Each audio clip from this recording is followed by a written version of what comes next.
Welcome back to the PFC Podcast. The views and opinions you are about to hear are the speakers and do not necessarily reflect those of anyone else. Now on to the podcast. Welcome back to the PFC Podcast. This is Dennis, and today I'm with Nick. How are you doing today? Doing all right, thank you, Dennis. Awesome. So since this is the very first time on the podcast, would you mind just doing a real quick introduction of yourself?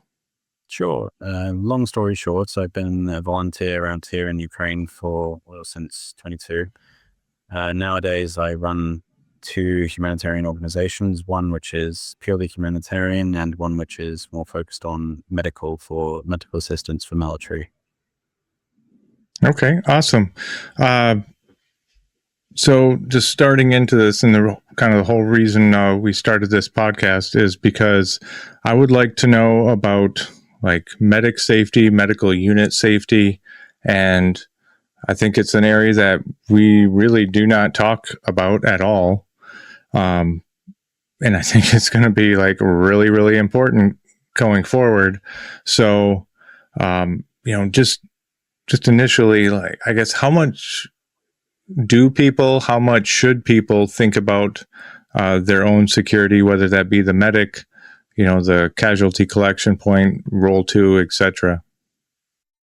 It's a general and always has been a general for anyone who is providing any kind of medical care or treatment is you do have to prioritize your own well-being, for the simple reason is if your responsibility is to look after everyone else, you have to make sure that you keep going in some way. And that doesn't change even in an environment like this. What has changed quite significantly is the nature of that awareness, what kinds of threats you're actually trying to be aware of, and how you plan for everything in that kind of situation. Yeah. So, I mean, classically, combat medics, you're kind of, I wouldn't say responsible for yourself, but at least for your own length of life, you'd better be at least taking self-responsibility for your own security anyway. But I've seen definitely a lot of medical units where they'll push that dirty security part off to the action guys, and we'll just focus on the medicine and you make sure that we stay safe. How smart is that? I can't possibly agree with it, to be quite honest. There's simply, especially these days, the threats tend to be, it's drones from everywhere. And I really do not think that you can be too careful when it comes to that sort of thing. If you can possibly spot anything that indicates to you that you might have to move, you might have to take shelter in some way, let's say you have 4 people around. So you are attending to one wounded person, and you've got 2 more people who are having a look around, making sure to have a look for drones or listen for anything coming. Those 2 people cannot possibly be fully alert about absolutely everything because drones can come from anywhere, literally, unfortunately. And your own ability to, obviously you do have to focus on the patient. You do have to keep your focus there and be able to see how they're doing, try and calm them down usually, if you can. And you do have to be alert on that side of things. But if there is any chance whatsoever that you can also detect early any kind of threat incoming, then it's necessary to do so. But the bigger one is simply teams are small, or things can happen and it's not going to be 4 people left, it's going to be 2, or it's you and several wounded individuals. In which case, you can't exactly outsource that to the nearest individual willing to fulfill that role. You always have to be constantly assessing. And this is something that, frankly, civilians and soldiers all need to be aware. Even in the sort of civilian-facing training that some of our humanitarian ones have conducted recently, we've been stressing this point of being aware of what's coming in. Even if you are responding to something that happens in Kyiv or Kharkiv, still be aware and understand the possibility for a double tap strike or anything like that. Yeah. And I think just principles, I think probably every pre-hospital provider has ever learned is the scene safe, right? And generally, if your patient is, laying near a smoldering crater, it is not. Grab the patient, move to somewhere where you have, if the drone threat is there, probably some kind of overhead cover at the minimum, before you really start digging into medical treatments, because I think the odds of there being only one in the area, I would guess, is probably small. 0 might be, in fact. I don't think there is a single part of this entire front where you're ever in a situation where it's, that's just one drone. At least I've never heard of it. Unfortunately, it is truly saturated. There are drones everywhere. And it still is not the only threat, as much as drones are the ubiquitous one nowadays, and it is a horrendous one.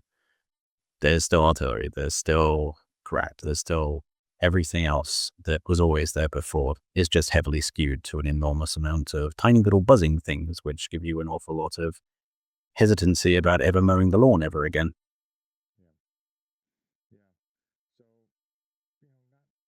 Not just a security aspect, but there's got to be some kind of the ability to be just mobile, right? Because obviously the more gear you have, and as a medic, you want to have plenty of gear so you can do plenty of things, and you're going to be more capable on what you can provide a patient. But the reality of it is, especially if you're moving by ground, the more gear you have, the slower you're going to be. And that's just a fact that every ground person since the beginning of time has figured out. And you can't be slow, especially in the modern environment. You just can't be slow. So how do you reconcile that need for capability versus the need for mobility? So for this one, talking to a lot of friends, talking to other medics, etc., it's always been a matter of personal preference. I have heard so many different opinions about, this is what I should take, this is what I should have. And generally speaking, everyone that is a medic, or even just frankly a unit or a group of people, is going to have a fully stocked bag somewhere in some way. But they're gigantic things. I can't lift them anymore. My body is broken to hell. And actually dragging that around, especially if you are also trying to get to cover incredibly quickly or anything, that's impossible. So everyone ends up with their own preference. For me personally, it's a matter of planning ahead and having several different types of bags. For instance, I will say if I'm on a particular trip, I will make sure to have the full medic bag, but I won't necessarily take it with me into the field. Or it might not go with me to an evacuation or anything like that, but it might go with me to a CCP. And having everything planned ahead of time so that you can just grab, I need to be fast now. I just grab the small sort of expanded IFAC that has not just the normal kit which you have in your IFAC, but also some extras in order to be able to look after small people, maybe some medication, some extra medication, or things to be able to put a line in if need be. And then some ops kits, stethoscope or pulse ox, anything to allow you to be able to then monitor the patient afterwards. Basic small things which you can have in a small bag that is not going to impact your mobility at all. But I've even heard differing opinions about even wearing body armor protection. I've literally heard people who just simply prefer to wear nothing because, as far as they're concerned, running faster is more valuable to them. And I can't necessarily criticize their decisions on this one. Everyone's got their own set of experiences in this. For me, that would very much be a no, that at least having, I tend to be the overprotective type of trying to have full kits, trying to cover everything, especially under the armpits and sort of equal occasions. But I think that these days, it's important to allow people to gather their own experience and make their own decisions, but it's important that they plan this ahead of time and that they don't make these decisions necessarily only in those critical situations, but at the very least, they've considered these possibilities of, I need to be able to be mobile if need be, and what I'm willing to leave behind. Yeah. So, and like anything, I think with planning, I plan to go out and pick up this soldier unit, like whatever the plan is, right? There's always part of that plan is I'm going to take them from here and I'm going to move there. And that distance is X and it should take me this long to get there. However, Murphy's Law, the enemy, the environment, the weather, like everything has a say in how realistic is that plan. So you build in contingencies with that plan. What things do you consider? What would you say is a realistic time to plan, even though the idea is like a quick scoop and run? What should you be planned for? So there's a consistent saying here that everything in Ukraine takes twice as long and twice as much money. And honestly, that is a very optimistic take for anything remotely medical anywhere near the front whatsoever. Especially these days, the reality is that evacuations are not just difficult, they're almost suicide for a great many areas over the front. Drone warfare is simply horrendous for this. And it's not like we're in a war where people go, oh, that's a medic backpack, we'll leave him alone because he's just helping people. Really not a thing.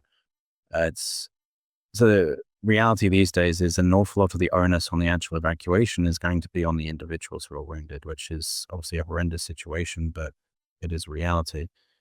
For us planning, whether it's military, volunteers, humanitarians, how we're going to plan that, always plan for at least double the time, if not more, and preferably have multiple different contingency plans. And I remember back in 23 when we were doing mostly humanitarian stuff, and it was we started giving out paper maps to some of the volunteers and basically said, this is your route, this is everything around it, please learn this. And then getting a lot of questions from people that didn't know how to read a paper map. You have to have contingencies for everything, and we are going to try and plan as much as possible because there isn't going to be a downside to that planning, especially if you're going to be established in one particular area for a decent amount of time.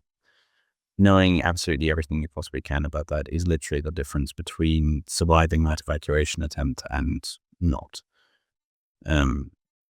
But in terms of like actually expecting those plans to follow through and nothing to go wrong, I think that cynicism has definitely gotten the better of me on this one because they never did. It's you can prepare as much as you like, and it is important to, and that is the key thing. The more preparation you have, the better you're able to adapt to whatever situation does occur, but still don't expect it to somehow work out like that. You try and be as quick as possible, but there's just realities to this front in this war at the moment. Yeah. What else? So, I mean, kind of, we started talking about it, planning. You get, you're allowed to go into a region. You've been asked to go into a region, like however it is, you get oriented to an area. What kind of information would you like to know? Whether you get that or not is always a question mark. And I guess how much effort, how much planning goes into occupying, setting up your pace plan, your contingency plans about, well, if this place doesn't work out, we can move to this place or this place or this place. And, setting up reconnaissance, just gathering information about that area, and kind of how do you come up with just a basic plan about how to operate in a zone? So typically speaking, a lot of this is going to come down to, first of all, which area you're going to be in. Different areas do have some very different roles when it comes to both access and the nature of the kinds of work and evacuations you're going to have there. Even just Kharkiv Oblast compared to Donetsk Oblast, rather distinctly different, including in paperwork terms. But it's going to be a significant amount of time no matter what, but it will also vary depending on whether we're talking about a military medic in a military unit who is fully military, or has much more access to reconnaissance data, assistance from their own brigade, from active drone operators in the area who can keep them informed about everything that's going on, versus sort of humanitarians or medical organizations that most of our data is going to come from individuals with the brigades that we work with who are allowing us to access a certain amount of information, but it's not going to be exhaustive. Very often it's not going to be particularly up to date either. When it comes to our planning, for instance, we always appreciate the information as much as possible, but we will always plan extra just in case that information is not accurate, outdated, and things can change very quickly at the front. These days, there's an awful lot more emphasis on planning, but a lot of the requests are still done very rapidly. Due to the nature of evacuation times, as there is that whole golden hour principle in evacuations, medical evacuations in general. That's just not real. Not here. It's the joke is usually it's the golden week. And when you're trying to get someone out who has already been waiting several days, there is a sense of urgency of really wanting to try and get there as fast as possible to get this kid out, to be able to get them to a hospital and hopefully save them or save whatever's left of them. And sometimes that emotion can become quite overbearing for many people, especially younger volunteers or people that just haven't been around here as long, haven't quite grown that thick skin, as it were, or horrendous skin, as it were. But it's become more and more obvious that we absolutely do need to spend infinitely more time. So a number of us, we separate that planning from the actual people who are going to go and do this work. They get the briefings, they are part of that planning at a particular stage, but the constant data collection, reaching out to different units, understanding who's in the AO, who's operating, who can we contact in the case of other emergencies, all these sorts of things. That's actually handled by a more consistent administrative team that is just constantly doing that work all the time, the entire area that they're going to be operating in, making those decisions as to this specific one of how much planning we're going to do. Hopefully most of it is just being done constantly so that we can still make some faster decisions. But then there's still going to be things that will be different in the field. When it comes to contingency plans, literally at that place, a collection point, or just wherever the hell you end up trying to pick up this person, that's something that needs to be handled as close to the actual mission as possible. And honestly, I wish that it was something that we could do more rapidly or that we could have better information for, but that tends to not be very realistic. You need full access to reconnaissance data, and if you have a really good friend who is able to do that for you and help you out, that's great. Or if you have a very good relationship with the brigade that you're actually working with and they are willing to provide all that, that's fantastic. Unfortunately, too much of the time it is lacking, and there's a huge amount of just have to react to whatever happens. Yeah. So I guess, what advice would you have for either, let's say, a new medical NGO or medical unit or however, or even just a volunteer with, all the goodness in his heart to just provide some kind of help when it comes to increasing the odds that they make it out again or able to continue that good work? What kind of advice would you give to help keep them safe? I think the answer I'd have to go with is something that's probably very boring. Be patient.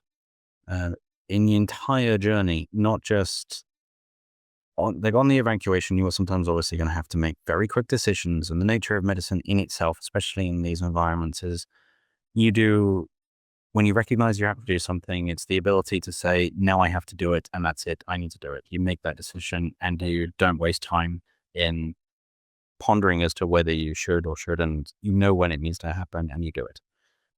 That's different for the entire arc, as it were, of an individual's, volunteers or soldiers' journey as they say, let's take a foreigner who comes over here and volunteers, the initial consideration of, I want to come and help, I want to do this, to actually finding their way here, to understanding what it is they actually want to do or where they feel like they can make a difference, to actually doing it.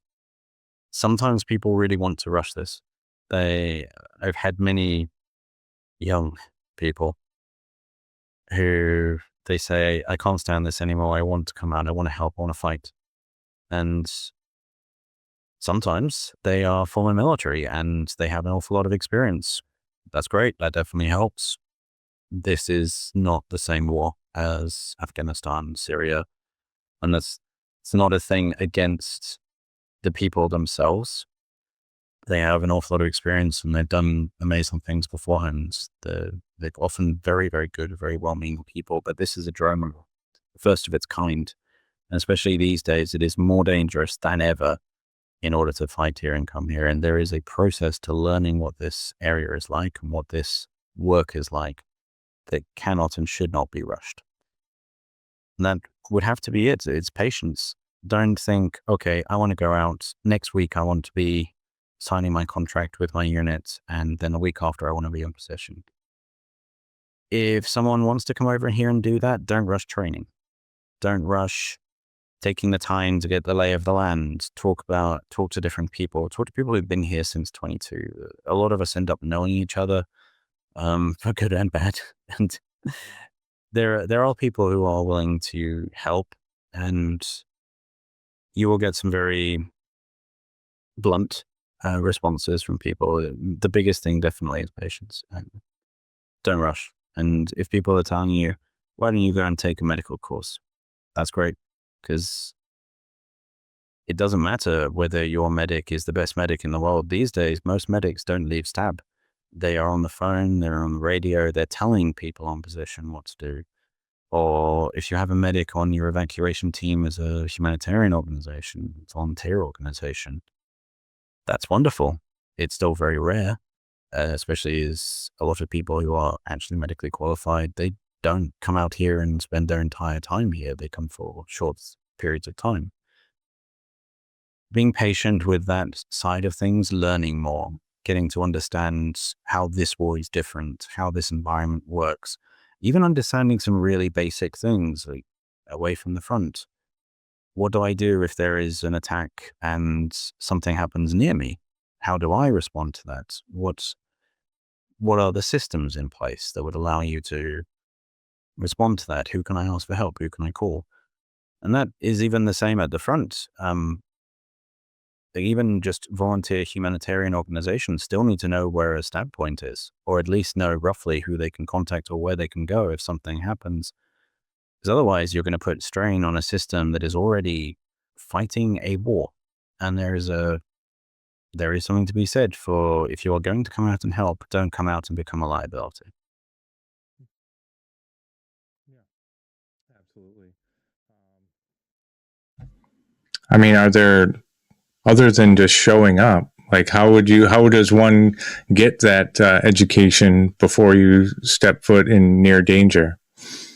There's definitely differing opinions on this. Some would prefer to say, just don't. And as you will be fully qualified and everything like that. And I understand that. But I also understand if this is something quite deep that you really do feel like you want to try, you want to do something, that's okay. The first step would be reaching out to people, reaching out to organizations, people who are here, understanding that they will have their own particular opinion and perspective on things. I tend to run a bit of a, it's a test. If I get someone who reaches out to me and says, okay, I want to come out and help, I first of all tell them not to. And depending on how they react to that and what they decide to do after that, it doesn't matter if they come back to me for that. They can still go elsewhere and find other information, but that already tells a lot about what their actual incentives are, what their motives are, and how determined they are to actually do it. The second would be, I don't tend to tell people exactly how to actually get into the country, because it is not complicated.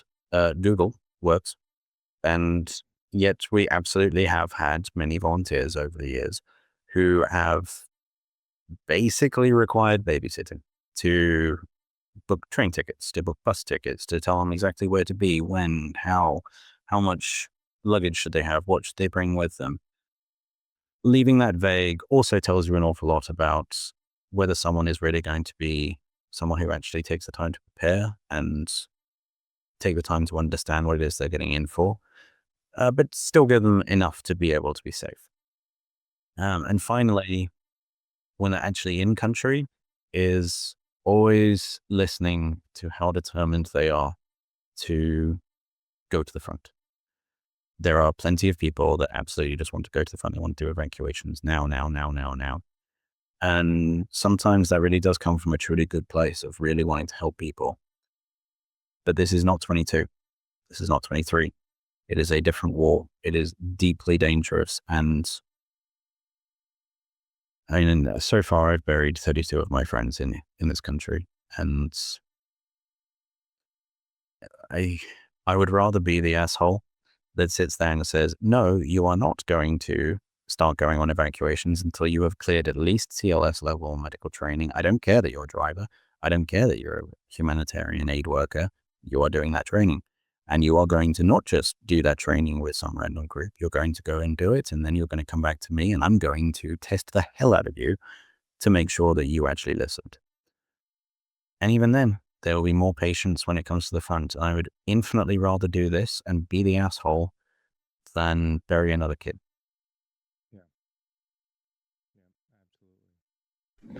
I guess, Nicholas, is there any kind of final thoughts or things that you would like to let people know about what's going on? A couple, really. I think the first is that I do hear a lot of people saying how much they want to come out, how much they want to do this, and that can be genuinely wonderful and can help you. You can expand your horizons in ways you never imagined. At the same time, I would like people to recognize more than anything else, and more than ever, is to take the time to understand what this war actually is. That it's not just about dirt in the eastern parts and southern parts of Ukraine. It is a much wider war. It's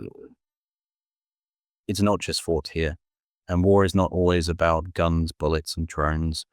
It's about economy. It's about values. It's about philosophy. It's about morality. I cannot tell you how many times that even when trying to supply military brigades with medications, sometimes what we really need more than anything else is not someone to come out and offer to sort out medications in a warehouse. But what we need is someone who is willing to spend the time to help fundraise, to help spread awareness, to raise awareness even with their own local politicians. It genuinely is part of the fight. It doesn't sound sexy. It doesn't sound... I could talk for literally hours about this whole concept of when volunteers, soldiers, etc. are dying. Bear with me on this one. When many of my friends have died, they've been called heroes of Ukraine, and they've been celebrated. They have been memorialized forever as heroes. And that's wonderful because they are. And at the same time, it has often filled me with a very deep sadness because you become a hero and parts of who you are get kind of sanded away. You're not you, you're a hero, you're a symbol. And when people are talking to me, for instance, about, I lived with my business partner for about 10 months here, and she was killed almost exactly a year ago today. So on the 13th of November is the anniversary. And everyone always refers to her now by her call sign. But to me, she wasn't Alpaca. She was Christina, who to go to the UK, wanted to study medicine, who wanted a family, wanted all these things. She was also Alpaca. She was also a hero, but there's more to every single person who is here fighting or who is here volunteering. And just because someone does not necessarily come to this country does not mean you cannot do an awful lot to help the people here or to help this fight. And I'll sound as sexy, but it's true. That is true. So I guess how could somebody get a hold of you? If they're interested in donating, whether it be their time, their resources, or just cold hard cash, how could they do that? So the easiest ways would be either my email, which is, I don't know if you want to write it somewhere or something, but it's n.samuels, n.samuels at equitasaid, that's equitasaid.org. That is the easiest way to get a hold of me in general. And also perfectly happy to just answer questions. And I would actually, I said this to you before as well, but that whole principle of prolonged field care, we might not have spoken about it much. Medicine in combat is definitely changing, and that idea of being able to increase and improve people's ability to be able to care for their friends, their comrades, etc., in the field for longer and longer periods of time. That's something that's deeply important. So honestly, just thank you. I had, before the good folks at Leathercare introduced us, I was not aware of these sorts of things, mostly because I still don't know how to use a computer. But yeah, thank you. It's been very interesting. That's it for today's podcast. Make sure to go to our website, www.prolongedfieldcare.org. Check out our free downloads and a ton of other helpful information. Grab a bag of our fresh roasted PFC coffee, links in the description below, and stay on the bleeding edge of combat and austere medicine. This is Dennis for the PFC Podcast, out.